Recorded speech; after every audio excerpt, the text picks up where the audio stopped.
या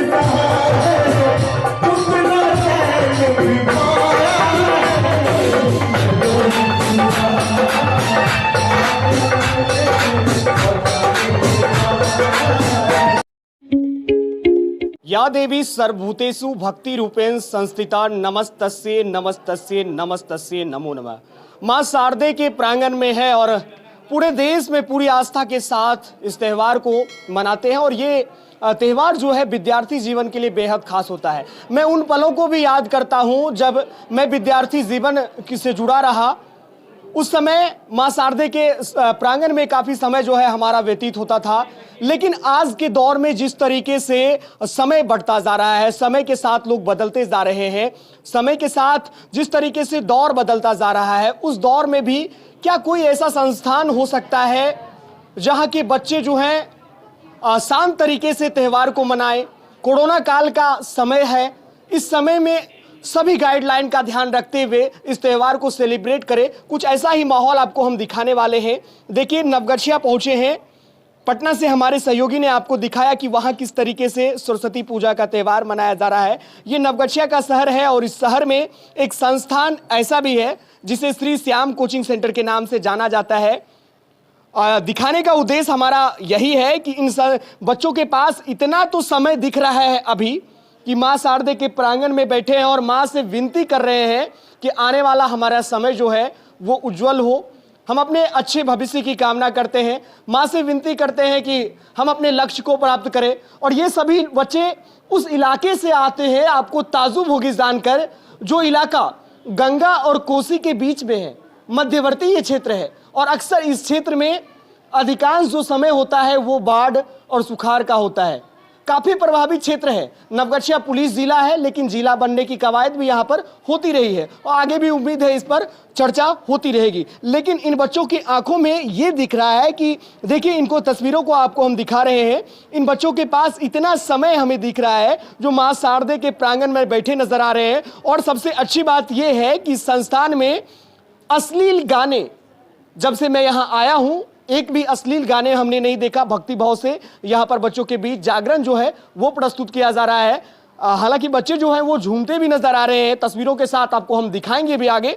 लेकिन इन बच्चों के पास इतना समय है और मां शारदे से हम विनती करते हैं कि इसी धरती से हम जुड़े हैं, इसी धरती से लगातार हमारी जो कवरेज है वो जारी रही है और आगे भी जारी रहेगी। बिहार ब्रेकिंग की टीम जो है अब पूरे बिहार में बढ़ती जा रही है। तो इन बच्चों के भविष्य की हम उज्जवल कामना करते हैं और मां सरस्वती के प्रांगण से इन बच्चों के लिए इतना कहना चाहते हैं कि सरस्वती माता का ये आज का प्रांगण है और पूरी प्रतिष्ठा के साथ जो है, पूरी श्रद्धा भाव के साथ इस त्यौहार को मना रहे हैं। यदि आपके अंदर जुनून है और कर दिखाने का कुछ जज्बा है तो आप अपने मेहनत को पहचान बनावे और अपने पथ पर निकल जाएं और इसी शालीनता के साथ अपने लक्ष्य को प्राप्त करें और IAS IPS बनकर इस नवगछिया शहर को आगे बढ़ावे। क्या कुछ कह रहे हैं बच्चे? हम उनसे बात करते हैं और बच्चे से हम जानते हैं कि बच्चों का क्या कहना है, क्योंकि बच्चों के बारे में जानना बेहद जरूरी है। कुछ बच्चों से हम बात करना चाहेंगे, कुछ बच्चियों से भी बात करना चाहेंगे। ये 8वीं और 10वीं का सेशन रहा है, कुछ 8वीं की भी बच्ची हैं। बाबू, क्या नाम है आपका? बिंदिया कुमारी। कहाँ घर है? नया टोला नवगछिया। सरस्वती पूजा का त्यौहार है, किस तरीके से आप सेलिब्रेट कर रहे हैं? बहुत अच्छे से सेलिब्रेट कर रहे हैं। मतलब माँ सरस्वती से क्या कामना कर रहे हैं कि आने वाला परीक्षा अच्छे से हो जाए या फिर IAS बनना है, IPS बनना है? कुछ एक लक्ष्य होता है, एक बड़ा एम होता है। आपके दिमाग में क्या चल रहा है? हमको चल रहा है हम शिक्षक बने। वाह, देखिए, शिक्षण संस्थान में है और बच्चियों के जहन में है कि एक अच्छा शिक्षक बना जाए और शिक्षक के बन के जो है फिर अपने शहर को शिक्षित किया जाए। यहाँ पहुंचे हैं, इनसे भी बात कर लेते हैं। क्या नाम है आपका? मुन्नी। कहाँ घर है? नवगछिया। नवगछिया। अब डरने की बात नहीं है, आज सरस्वती माता का ये दिवस है, आप बच्चे के बीच पहुंचे हैं, कैसा लग रहा है? बहुत अच्छा। अब बच्चों को क्या संदेश है आपकी तरफ से? पढ़ेगी, पढ़िए, आगे बढ़िए। हाँ। चलिए, बच्चों से हमने जाना और शिक्षण संस्थान के जो संचालक हैं अभी हम उनसे बात करते हैं और उसे सुनाते हैं आपको और वो भी सुनाएंगे आपको जो बच्चों ने कहा है और उन भक्ति भाव के साथ, संगीतों के साथ भी आपको हम छोड़े चलेंगे। इन बच्चों के साथ आगे भी खबरों में हम बने हैं और खबरों के साथ जुड़े हैं। आप हमारे साथ जुड़े रहिए। मां शारदे को प्रणाम करते हुए बहुत धन्यवाद आपका। किस तरीके से इसको सेलिब्रेट कर रहे हैं? यहाँ हमारे यहाँ हर साल मनाया जाता है, सरस्वती पूजा का आयोजन किया जाता है केसर के कोचिंग में, और बहुत अच्छे से किया जाता है, शांति से। मतलब जैसे हर जगह होता है वैसे यहाँ पे नहीं होता है। कुछ भी लड़का लड़की जो भी होता है सब कुछ अच्छे से होता है। ये सरस्वती पूजा को लेकर जो तमाम जो तैयारियां हैं काफी समय से चलती रहती है। ये त्योहार जब आता है खास, तो एक क्या मन में उत्सुकता रहती है कि पूजा पाठ हम लोग कैसे अच्छे से करेंगे, धूमधाम हवन का सब कुछ। और हमारे कोचिंग सेंटर में सबसे बड़ी बात है कि यहाँ पे हवन होती है, हर साल सब आते हैं हम लोग, मतलब भजन कीर्तन सब होता है, जोत भी होता है, सब मिलकर करते हैं। क्या आपने और किस तरीके से तैयारी करी है? यहाँ पर जो है बहुत अच्छी व्यवस्था के द्वारा तैयारी की जाती है। यहाँ पर हर साल सरस्वती पूजा बड़े ही धूमधाम से मनाया जाता है। नहीं, आपने किस तरीके से तैयारी करी? क्योंकि विद्यार्थियों के लिए ही विशेष त्योहार होता है और देश भर के जो विद्यार्थी हैं वो काफी समय से इस त्योहार का इंतजार करते हैं और पूरी निष्ठा के साथ इस त्योहार को मनाते हैं। तो आपने मनोहर किस तरीके से तैयारी करी थी? हमने भी बहुत अच्छी तरह से तैयारी की और 8 से लेकर 12 तक की पढ़ाई यहाँ पर की। यह हम लोगों का लास्ट ईयर है। हम लोग देखिए बच्चे हैं और पूरी श्रद्धा के साथ यहाँ पर जुटे हुए हैं। और सबसे बड़ी बात यह है कि इस संस्थान को दिखाने का मकसद हमारा बस इतना ही था कि सरस्वती पूजा को लेकर पूरे बिहार में जिस तरीके से सेलिब्रेट किया जाता है, जिस आस्था उमंग के साथ मनाया जाता है, उससे कहीं अलग ये संस्थान है। और यहाँ पर देखिए तमाम गाइडलाइन को मानते हुए सीमित छात्रों के साथ जो है उनके साथ यहाँ पर संस्थान में पूजा अर्चना की जा रही है, ज्योत की व्यवस्था है। और इनका देखिए इनकी भी विशेष व्यवस्था है। अब इन्हीं से हम जानना चाहेंगे, क्या नाम है आपका? सचिन राज। कहाँ से हैं सचिन जी आप? हम भागलपुर से। मुझे ये बताइए, सरस्वती पूजा का मौका है और जगह जगह जो है अश्लील गाने बजाए जा रहे हैं, अलग अलग तरीके से माँ सरस्वती की वंदना की जा रही है। आप इन बच्चों के बीच पहुंचे हैं और मैंने देखा कि आप माँ शारदे की गाना भक्ति का गीत को गा रहे हैं, गुनगुना रहे हैं। इन बच्चों के बीच आपको कैसा लग रहा है? मुझे इन बच्चों के बीच लगा कि इन बच्चों के सब के दिल में शिक्षा भरी हुई है। कोई भी अश्लील बातें नहीं जानते, सभी शिक्षा जानते हैं कि शिक्षा क्या चीज़ है, यहाँ पढ़ाई जाती है। और यहाँ सभी भक्तिमय हैं, बच्ची हैं, सारे बच्चे हैं, स्टूडेंट हैं, सभी भक्तिमय हैं। कहीं कोई बात नहीं। ये उल्लास का एक त्यौहार होता है बसंत पंचमी का। ये एक अलग ही त्यौहार है जो कि विद्यार्थियों के लिए खास करके ये त्योहार को विद्यार्थियों के बीच उमंग तो रहता है, लेकिन जिस तरीके से आप झूमते हैं, इन बच्चों के बीच में रहते हैं, समय बिताते हैं, तो एक अलग अनुभव होता है ना कि कभी आप भी विद्यार्थी जीवन से गुजरे होंगे, उस समय के पलों को याद कर ले और इन बच्चों की नजरों को देख ले तो कैसा लगता है? बस वही महसूस हो रहा है जो उन्होंने अभी हमारे सामने प्रस्तुत किया, ताली बजा के, जोश दिला के। आप लोगों ने दिया ना हमारा साथ, सभी मिलकर साथ दिए तो अच्छा लगता है कि जो हम कल थे आज हमारे बच्चे हैं, है कि नहीं? देखिए विद्यार्थी जीवन से जुड़ाव हर किसी का रहा है और मां शारदे के प्रांगण में जब उनकी प्रतिष्ठा होती है और पूजा अर्चना की जाती है तो बड़ा उमंग होता है। संस्थान के संचालक हैं, हम उन्हीं से जानना चाहेंगे किस तरीके से उन्होंने तैयारी करी है और संस्थान में जो है अलग क्यों रहता है, क्योंकि लोग अलग तरीके से सेलिब्रेट करते हैं, बड़े बड़े डीजे, बड़े बड़े स्टेज बनाए जाते हैं, उससे अलग श्याम कोचिंग सेंटर क्यों है? एक्चुअली हमारे यहाँ पढ़ाई के साथ साथ बच्चों में एक संस्कार भी दिया जाता है।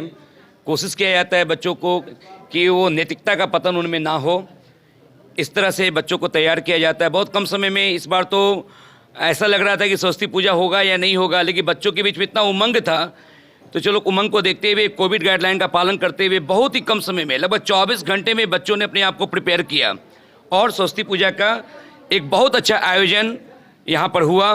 साथ में भक्ति जागरण का भी प्रोग्राम हो रहा है, वो भी बहुत ही कोविड गाइडलाइन को पालन करते हुए।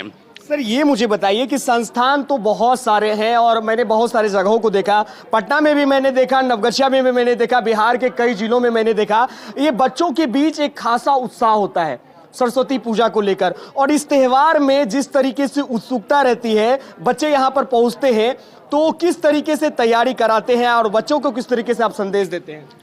हमारी कोशिश रहती है कि बच्चों का पहले बेसिक जो है, चूँकि हमारे यहाँ से श्याम कोचिंग सेंटर में 8 क्लास से ही बच्चों की तैयारी शुरू होती है और 12 क्लास तक हमारे यहाँ चलता है। तो 8 क्लास में जो बच्चे बिहार बोर्ड के आते हैं, खास करके हमने महसूस किया है कि उन बच्चों में बेसिक बहुत ज़्यादा कमज़ोर होता है, यहाँ तक कि बच्चे लिख भी नहीं पाते हैं। तो हमारी कोशिश होती है कि हमने 4-5 फैकल्टी को यहाँ रखा हुआ है, जिसमें 2 फैकल्टी स्पेशली क्लास 8 में वर्क करते हैं, जो बच्चों को शुरू में 3 मंथ तक लिखावट उनका सुधार करना, उनके सुलेख बेहतर हो इसके लिए कार्य करना, उनका बेसिक स्ट्रक्चर तैयार हो, इन सब पर विशेष ध्यान दिया जाता है, ताकि वो 12th क्लास तक आते आते अपने आप को IIT, BIT, NIT या फिर बहुत सारे कंपटीशन एग्जाम के लिए अपने आप को तैयार कर सकें। हमारे यहाँ 10 साल पहले अगर देखा जाए 2010 के आसपास में बहुत सारे बच्चों ने यहाँ से बीटेक एंट्रेंस एग्जाम भी पास किया। तो इस तरह से एक अच्छा सा माहौल बनाने का प्रयास किया जाता है और हम करते रहे हैं। शिक्षा की शुरुआत जो होती है वो उनमें 7वीं के बाद जो पढ़ाई होती है उसका एक विशेष महत्व होता है, और वहाँ से जो पढ़ाई निखरती है वो काफ़ी आगे लेके जाती है। आज के जो विद्यार्थी हैं वो कहीं ना कहीं विद्यार्थी जीवन को भूल चुके हैं, उनकी व्यस्तता अधिकांश जो है वो मोबाइल में होती है।